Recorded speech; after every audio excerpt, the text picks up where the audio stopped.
Charge versus mass. Nature and sign. Charge can be positive, negative, or zero, while mass is always positive and cannot be zero.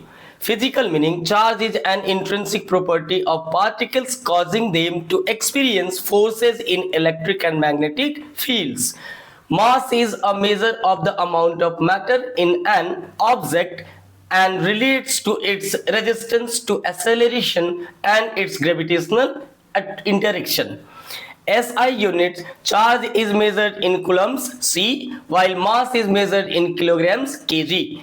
Force interaction. Charges exerts forces that can be attractive or repulsive depending on their signs. Masses exert only attractive gravitational forces. Conservation. Charge is conserved in an isolated system. It cannot be created or destroyed, only transferred. Mass is not strictly conserved.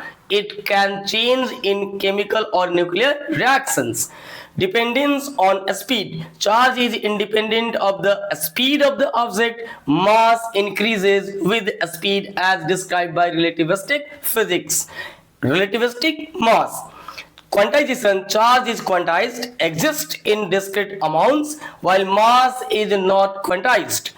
Existence. Charge cannot exist without mass, while mass can exist without charge. Charge relates to electromagnetic properties with assigned values and quantization, while mass relates to matter and gravitational properties with always positive values and relativistic effects on its magnitude. Charge conservation is always valid, but mass may change due to its convertibility with energy.